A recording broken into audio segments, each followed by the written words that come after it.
Por eso quiero compartirles un tema esta tarde que creo que deberíamos tocar más a menudo, pero que responde a esta pregunta. ¿Qué significa realmente seguir a Jesús? Vamos a lo que significa realmente seguir a Jesús, porque si uno no sigue a Jesús, los planes de uno pretenden ser más importantes que los de Dios, ¿verdad? Y de repente hay personas que viven vidas totalmente infelices porque simplemente no siguieron lo que Dios tenía preparado para uno, sino que se porfiaron en hacer lo que ellos pensaban era lo correcto.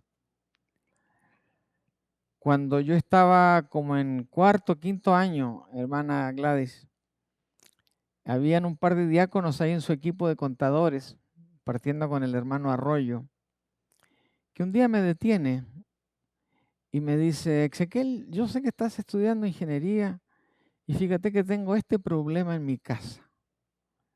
Y me detalla el problema que tenía.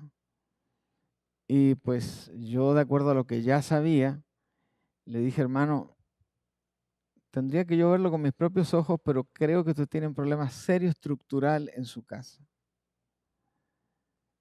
Y el hombre se quedó pálido porque la palabra estructural, al que sabe un poquito, se da cuenta que es algo medio serio. Es como que a usted le dicen, ¿saben que sus huesos se están desintegrando? Y entonces se va a caer. Entonces, ciertamente fui a la casa del hermano y su problema era serio. Y la solución no era tan complicada, pero había que hacerlo, porque si no, esa cosa iban a terminar planchados por el techo en cualquier momento. Y ahí vino mi pensamiento, dice, yo podría orientar mi carrera de tal manera de ser una contribución para la iglesia, ayudando a mi gente, porque hay ciertas cosas que son caras la consulta, caras la ejecución, pero si uno tiene otra manera de hacerlo, puede contribuir a la economía, sobre todo de una familia. Y le asesoré con el asunto, conseguimos a unos buenos albañiles y unos buenos gente que trabaja con el hierro y quedó arreglado el asunto. Así que yo estaba muy motivado a terminar mi carrera, pero viene la profetisa Silvia y me dice, yo no sé por qué, pero yo siento que el Señor te va a sacar de ahí. Y me sacó. Ahora, alguien dirá, es que las mamás tienen ese instinto extra, ¿verdad? Que los varones no tenemos.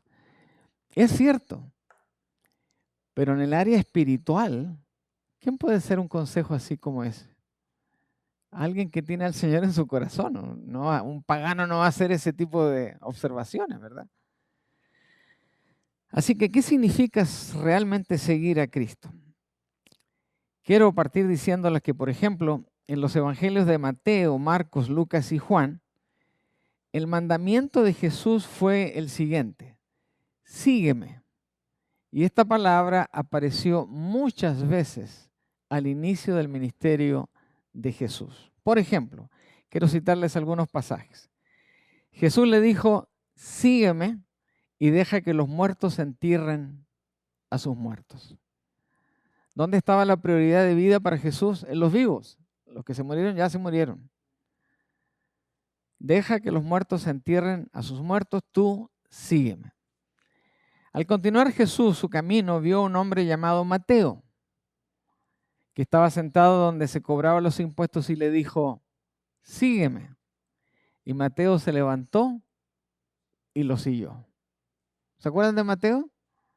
Era el que llevaba las finanzas del ministerio y obedeció al llamado.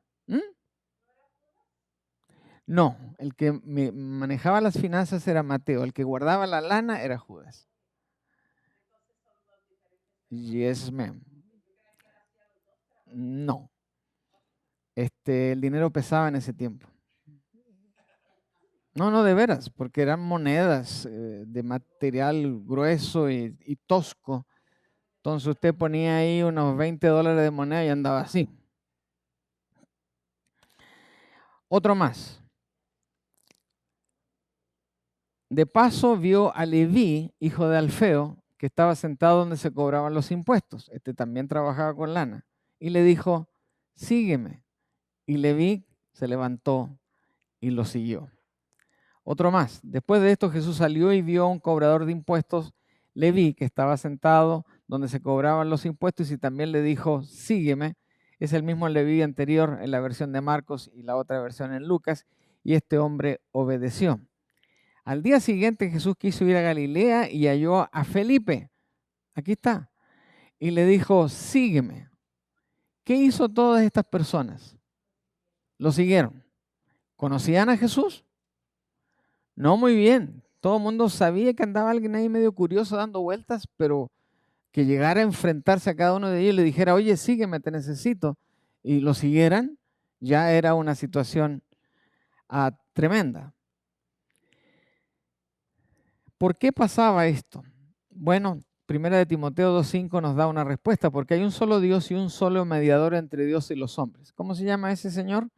Jesucristo, hombre.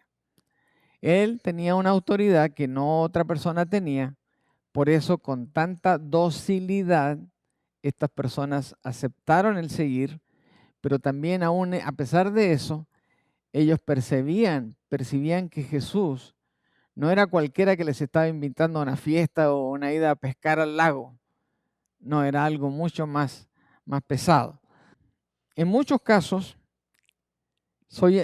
también dijo el Señor Jesús, yo soy el camino, la verdad y la vida, nadie viene al Padre sino por mí. Ese lo conocemos muy bien. Pero en muchos casos Jesús estaba invitando, llamando a 12 hombres específicamente para que le siguieran. Por eso él hizo una pregunta tan específica a cada uno. Entre ellos estuvo Felipe, Bartolomé, Tomás, Mateo, el cobrador de impuestos, Jacobo, hijo de Alfeo, Tadeo, Simón el cananista y Judas Iscariote, que después lo traicionó. Ellos recibieron un llamado específico, aún más con nombre todavía y apellido. Así lo declara Mateo 10:3-4. Entonces, pero otras veces él estaba haciendo un llamado a la gente. Entonces aquí vemos dos llamados, un llamado específico con nombre y apellido, pero también un llamado para todos. Ahí hoy podemos hacer un paralelismo con todo aquel que recibe un llamado de liderazgo dentro de la iglesia, ese lo va a recibir con nombre y apellido, pero también nos hace un llamado a todo el cuerpo de Cristo para que colaboremos con la obra. Entonces, en ese caso, llamó al Señor a la gente y a sus discípulos y les dijo, si alguno quiere seguirme, niéguese a sí mismo, tome su cruz y sígame. ¿Se entiende la idea? Entonces, en este caso está llamándonos a todos y si alguno toma la decisión, hágalo. Ahora, si algo le cae mal y no quiere, pues, God bless you, ¿verdad? Pero ahí está la libertad que el Señor da a todos de ser parte o quedarse afuera. Pero hay una condición. ¿Cuál es la condición? Hay que negarse a sí mismo. ¿Qué significa negarse a sí mismo? ¿Y qué significa tomar su cruz? Lo que venga, claro. Porque a veces hay muy buenas noticias.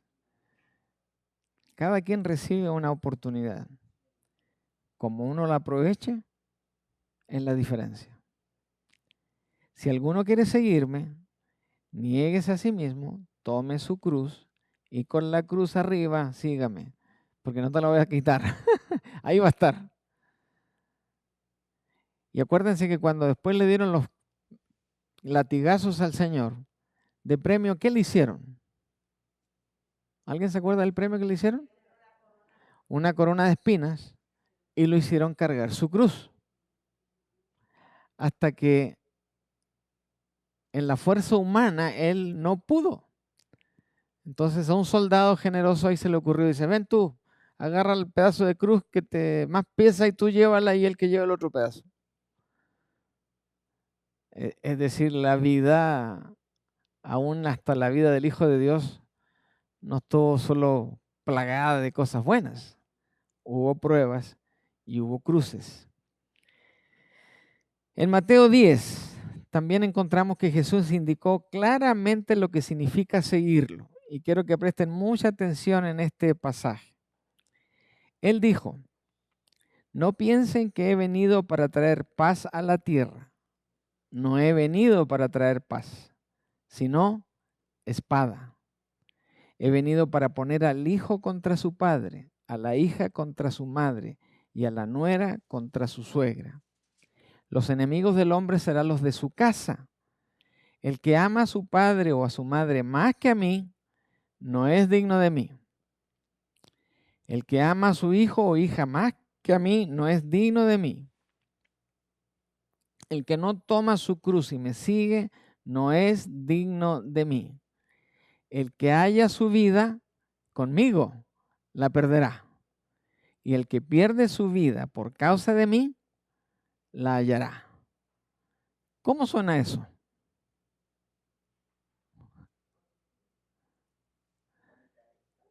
Contradictorio, desafiante, pero claro como el agua del río. Es decir, el que piensa que acercarse a Cristo y hacerlo su Señor lo va a liberar de todos los problemas, está totalmente equivocado. No piensen que he venido para traer paz. Y cuando uno mira este pasaje, por ejemplo, y usted escucha las noticias de lo que está pasando entre Israel y la famosa área de Gaza, ¿saben ustedes quiénes son esa gente? Son todos los mismos, pero se están peleando entre ellos mismos. Ahora, ¿qué hizo que el primer reinado en el pueblo de Dios durara apenas 3 generaciones y después se pelearon entre ellos? ¿Saben que eso no se ha detenido hasta el día de hoy? Y son los mismos. Y cada uno pelea por lo mismo. ¿Y por qué pelean? Por sentirse más que el otro. Uno dice, pero ¿cómo pasa eso en la tierra donde el Señor creó a la civilización? Bueno, el Señor tiene un plan. El ser humano, cuando lo interpreta correctamente, el Señor lo bendice. Pero cuando alguien tiene duda, lea esto. No piensen que he venido para traer paz. He venido para probar quién es el que de veras mira a mí y me obedece a mí. Ese gana la batalla. El hecho de que Jesús trajera una espada y volviera a los miembros de la familia uno contra otro puede parecer un poco duro. Después de palabras como todo aquel que en él cree no perecerá. El que me ama a mí va a estar bien. Pero ese no es todo el Evangelio.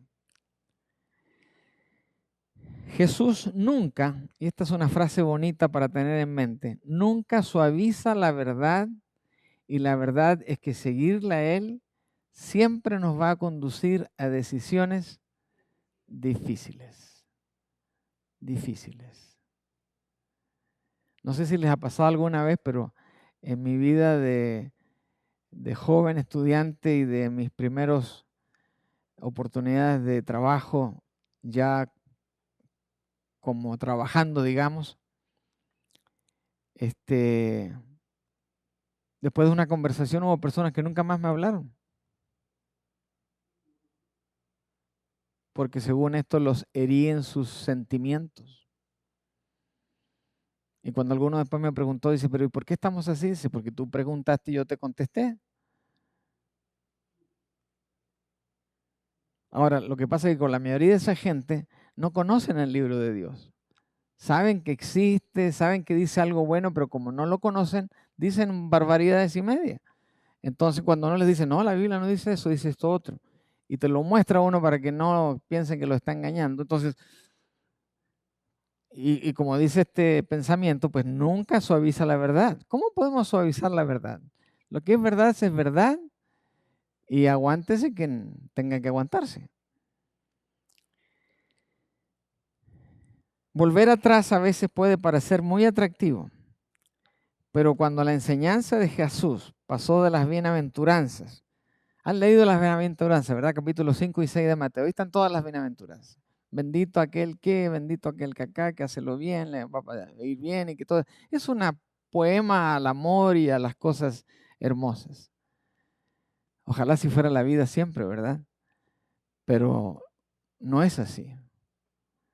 Porque podemos tener 5, 6, 8 experiencias gratas, pero viene una novena que nos arruina todo el panorama del resto de la semana.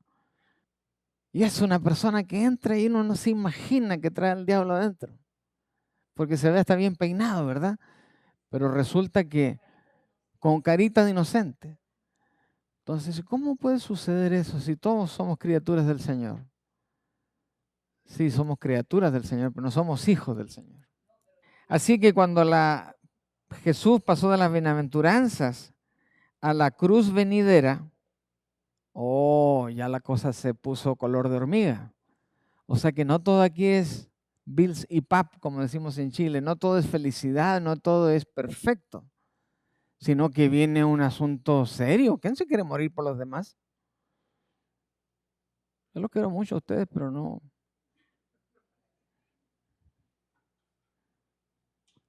Sí se entiende, ¿verdad? Entonces, ¿y cuál fue la reacción de su gente? Vamos a verlo gráficamente porque es muy interesante que todos los que se le fueron, fíjense ahí, cuando la enseñanza de Jesús pasó de las bienaventuranzas a la cruz venidera, muchos de los que lo habían seguido lo abandonaron porque Jesús dijo, toma tu cruz y sígueme. No le dijo, toma tu Mercedes y vente para acá y yo me subo contigo y nos vamos de paseo. No, toma tu cruz. O sea, no sueltes tu problema, no sueltes tu dolor de estómago, no sueltes tu calamidad que te está pasando porque te necesito completo. Ahora, ¿cuál fue la reacción de esto? A partir de entonces, muchos de sus discípulos dejaron de seguirlo y ya no andaban más con él. En otras palabras, ¿qué hicieron? Le dijeron en inglés, see you later, alligator. No les convino ahora el plan. Aún los discípulos decidieron que seguir a Jesús era demasiado difícil la noche en que él fue arrestado. ¿Se acuerdan de esos episodios? Lo acompañaron todos al monte arriba, ¿verdad? Lo atraparon ahí porque el soplón les había dicho que ahí iban a estar y quién era Jesús realmente. ¿Ok? Pedro tuvo un ataque de valentía, le cortó la oreja al soldado, Jesús lo regañó y le dijo, oye, esta no es la manera de nosotros actuar porque no somos gente de ese tipo. Entonces Pedro quedó medio frustrado, Jesús tomó la oreja, se la pegó al soldado, ¿van recordando eso? Pero de repente en ese pasaje ustedes leen y de repente ya Pedro no estaba, Mateo tampoco estaba, no había nadie. En otras palabras, lo dejaron solo, lo dejaron solo. Así que cada uno de ellos lo abandonó. Pero todo esto sucede para que se cumpla lo escrito por los profetas. Entonces todos los discípulos lo abandonaron y huyeron. ¿Ven el adverbio ahí todos? Aquí está, todos. O sea que ni el más santito se quedó. Yo hubiera pensado que Mateo, que era una persona educada y con una capacidad un poco mayor, se iba a quedar. No, salió cascando rápido. Y todos los discípulos lo abandonaron, agrega Marcos 14:50, y huyeron. Huyeron. Y huyeron. Ahí está. Esa noche, seguir a Cristo significó una posible detención y probablemente una ejecución. Entonces, uno de ellos dijo, huyamos hacia la derecha. Y se volaron y los demás todos lo siguieron y se escondieron. En vez de poner en riesgo su propia vida, Pedro negó 3 veces que conocía a Jesús. Y estamos hablando de ese Pedro.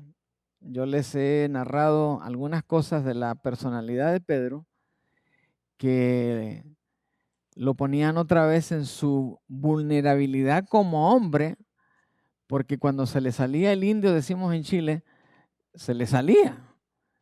Y con palabrotas y con gestos y con una actitud bien agresiva. Seguir a Cristo verdaderamente significa que Él se ha convertido en todo para nosotros.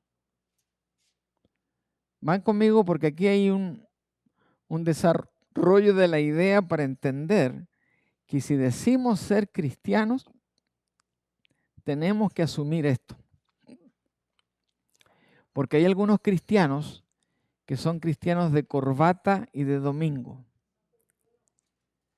Y que cuando hay que ponerse los calzones bien puestos, se arrancan. ¿O no?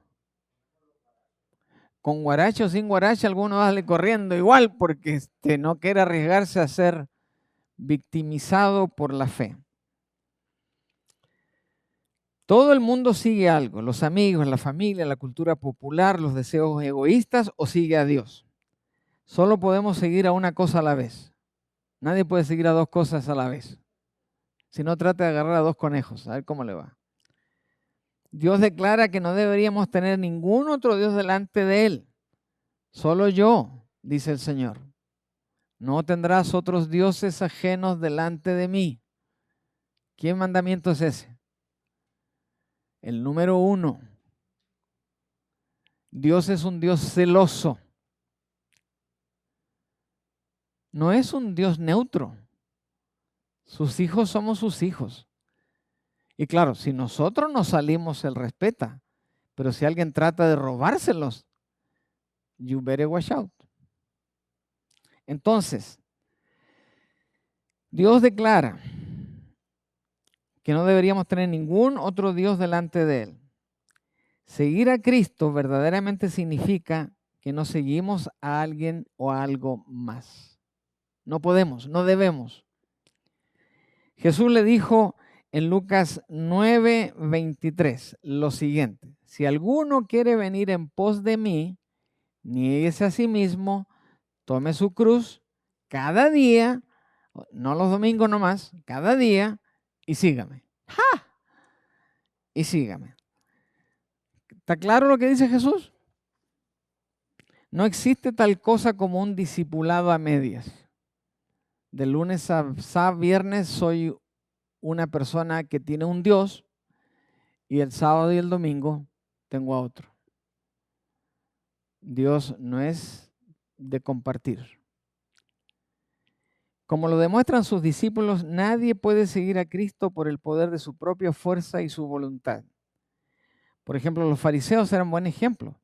Ellos creían que estaban haciendo lo correcto. ¿Pero qué habían hecho? Se habían enredado en la corrupción de su sistema. Y al final, ¿dónde estaba Dios? en cualquier parte menos donde debía estar. Por eso fueron los primeros que condenaron a Jesús. Ellos realmente planearon el asesinato de Jesús, porque hablamos de crucifixión y muerte de Cristo, pero fue un asesinato. ¿Sabe lo que hubo? Hubo testimonios falsos, hubo pruebas falsas, hubo juicios falsos. Un verdadero complot. De noche más encima, toda la mitad de la gente dormida, ya sin entender lo que decían los que sabían un poco más, hasta que llegaron al punto de exigirle a Pilato que tenía que matarlo. Y convencieron a otro señor que era muy inteligente. Los versículos anteriores a Pilato uno se da cuenta que el hombre estaba muy bien informado y era un hombre brillante.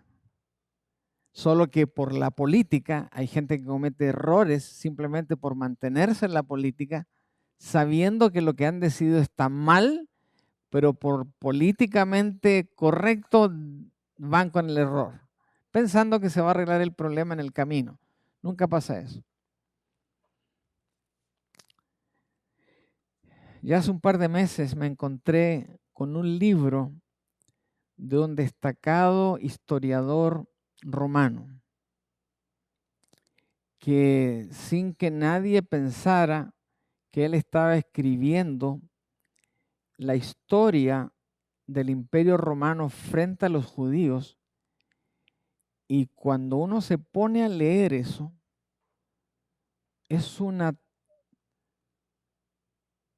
transparente historia del error que cometieron toda esta gente, los fariseos, los saduceos y todos ellos, en buscar pruebas para justificar la crucifixión del Señor. Así que cuando yo veo las noticias, no las veo mucho, prefiero más leerlas, pero lo que está pasando en Israel y en Hamás no es otra cosa más que este problema. Muchos de ellos piensan que son cristianos. Muchos de ellos creen en Yahvé. Muchos se sostienen en el Antiguo Testamento, pero siguen haciendo las mismas burradas que se hicieron en el Antiguo Testamento. Lo mismo. Así es que el 9:23 ahí nos da también una pista muy tremenda. Los fariseos, como dije, son un buen ejemplo porque su propio esfuerzo los llevó a la arrogancia, al creer que eran superiores a los demás y que lo que ellos podían decidir iba a ser mejor para el pueblo. Fue un desastre que todavía, 2000 años después, no se soluciona. ¿Se imaginan? 2000 años pensando en una solución y cuando la descubren a los 5 años, ¡prá!, todo va abajo.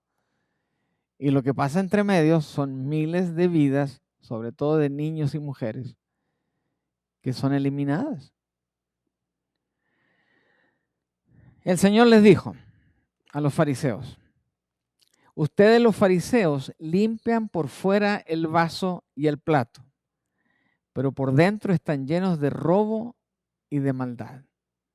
¿No les parece que lo hacen lo mismo los políticos hoy? ¿Qué son ustedes? Unos guías ciegos que cuelan el mosquito, pero se tragan el camello.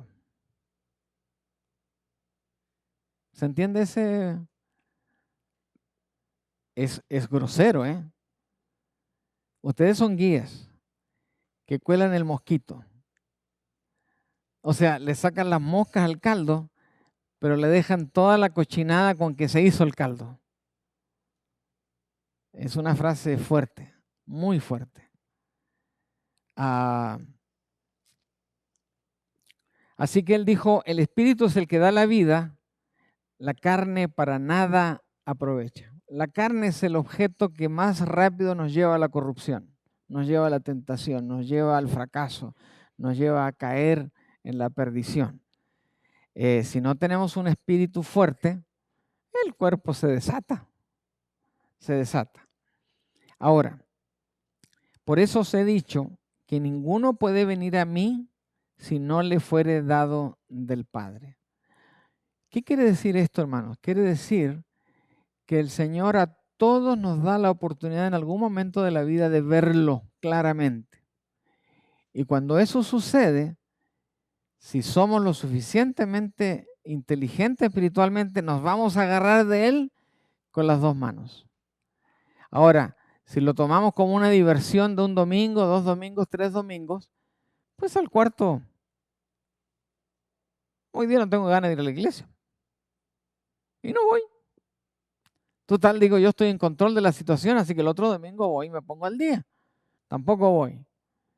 Y después voy 3 veces, y después falto 5, y después hago esto, y después hago lo otro.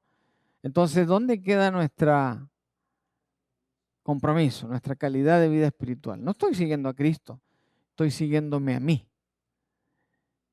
Y yo no soy el mejor ejemplo, menos para mí mismo. Así que el Señor nos da esa gracia, nos regala esa oportunidad. Se la regaló a Adán, se la regaló a Eva, se la regaló a Noé, se la regaló a todos. Pero no todos han tomado esto con la seriedad que implica. Pero el Espíritu Santo, a quien el Padre enviará en mi nombre, los consolará y les enseñará todas las cosas y les recordará todo lo que yo les he dicho. ¿Por qué interviene ahora este pensamiento? Bueno, porque en el plan eterno y maravilloso de Dios, cuando Dios se da cuenta que si Él no hace un cambio radical en su plan original, la humanidad está condenada a la condenación.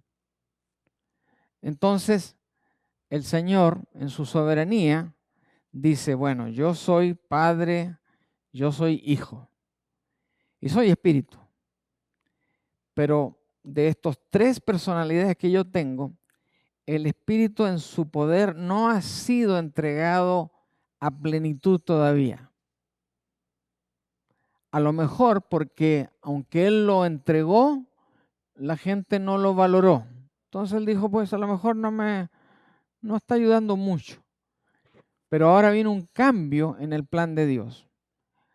Entonces, esta promesa viene porque la iglesia ya había comenzado. ¿Se acuerdan? El Espíritu Santo se asoma en el Pentecostés, lo vimos el domingo. Esa fuerza comienza a penetrar el corazón de la gente y la gente descubre algo maravilloso. ¿Se acuerdan? Había gente que hablaba en francés. Nadie hablaba en francés. ¿Quién le va a hablar a los franceses? No, ustedes mismos le van a hablar a los franceses. Pero ¿cómo si no sabemos el francés? Trata. Y trataron. Y empezó el evangelio a correr.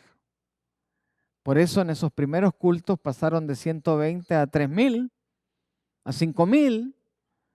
¿Por qué? Porque hubo una comunicación. Y después alguien se pregunta y dice, pero ¿y de dónde viene eso de que ahora yo sé hablar en chino? ¿De dónde viene eso que sé hablar como los tarahumaras?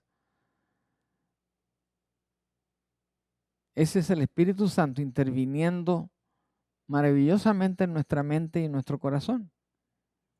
Porque no solamente nos da una legitimidad de hablar en un idioma, sino yo tengo que tener aprecio por ese chino, por ese tarahumara.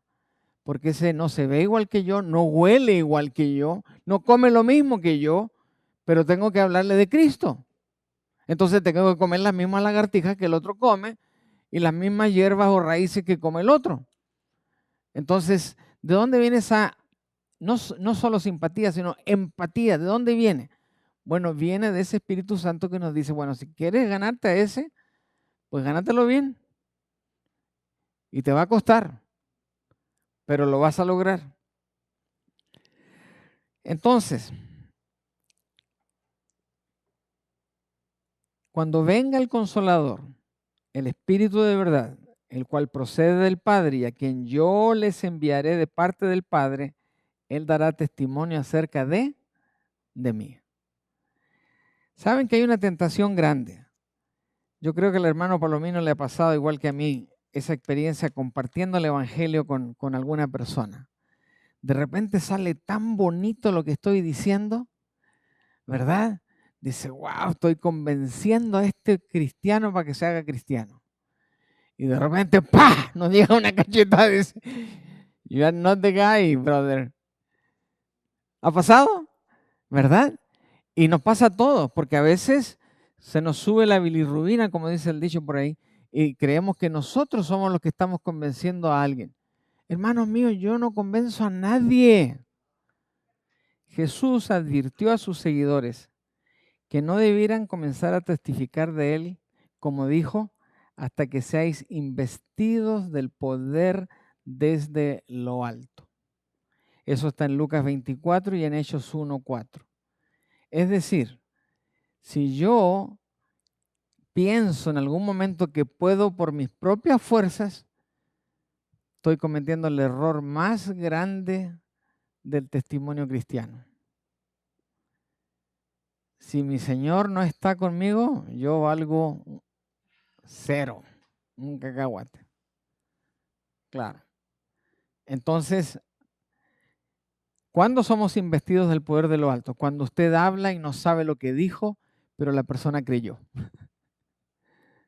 Porque aquí, ¿quién fue? ¿Quién fue el que habló? El Espíritu Santo. Usted solamente fue un instrumento en las manos de Él. Así que es una advertencia cariñosa, pero muy severa de parte del Señor. Porque no todo el mundo está investido para hacer algo si Dios no ha dado esa investidura. ¿A alguien le ha pasado eso? Que de repente uno sabe un versículo, no sabe cómo empieza, ni cómo termina, ni dónde está, pero ¡prá!, uno lo dice. ¿Por qué lo hizo? ¿Cómo lo hizo? No lo entiendo todavía, pero hubo un resultado. Y es, claro, después uno se siente contento, pero una cosa es sentirse contento uno mismo con el Señor, pero sin la persona, ¿verdad? Para gozarse de cómo uno puede ser instrumento en las manos del poder del Señor.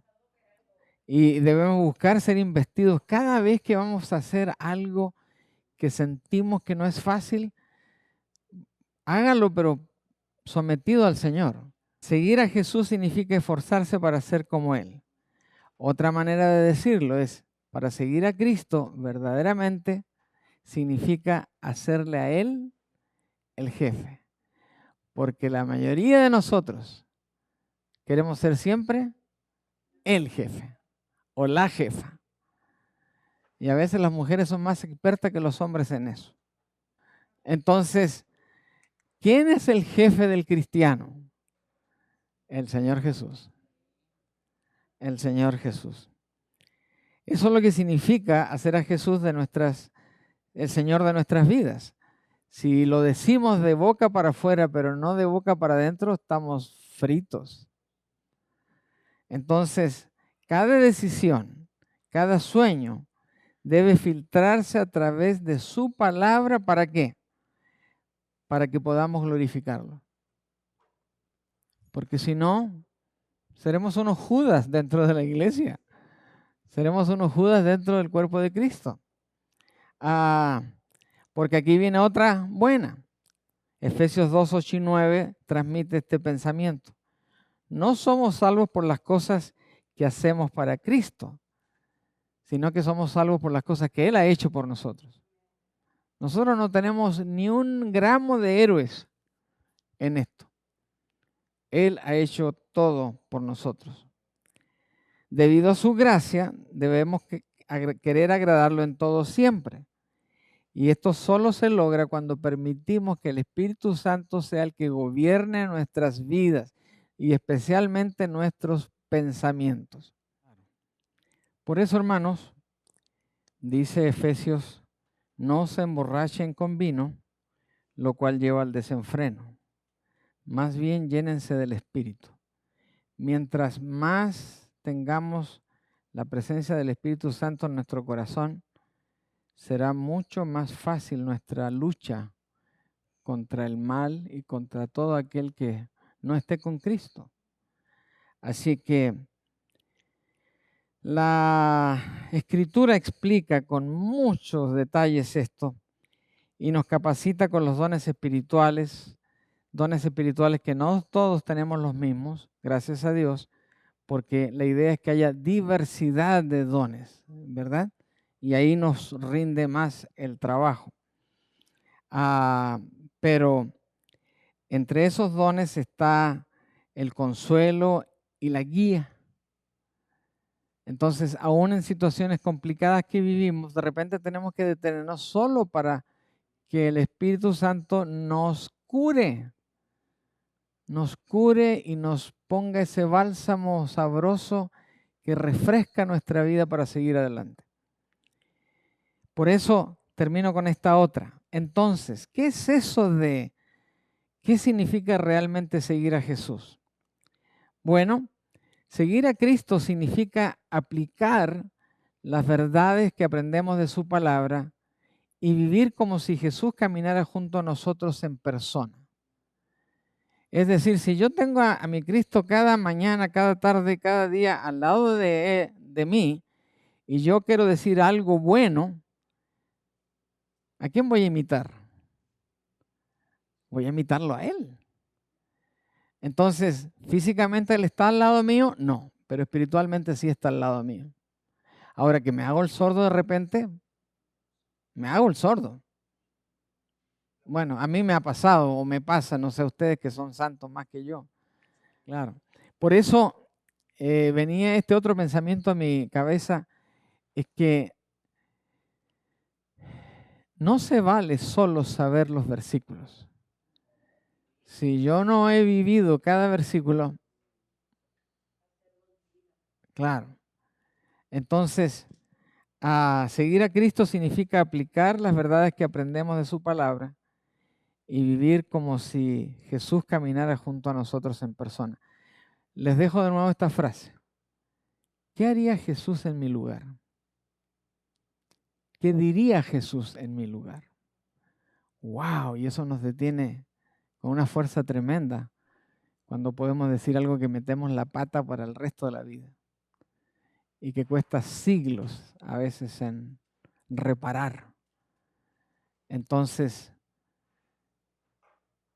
ser cristiano no es solo denominarse cristiano, es vivir como Cristo, es imitarlo en todo.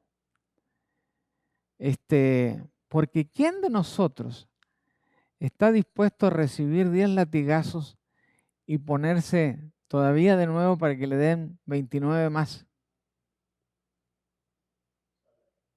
Solo Él. Pero yo puedo seguir el principio de ese concepto. Entonces, no proteger tanto mi integridad, sino más bien proteger la integridad del Evangelio.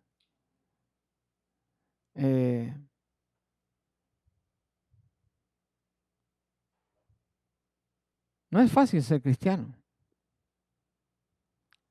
pero tampoco es imposible. Amén. Padre bueno, te doy gracias por tu palabra. Esta palabra que es viva y eficaz y más cortante que una espada de 2 filos, que corrige nuestros pensamientos y nuestro corazón. Señor, tú sabes, te fallamos muchas veces.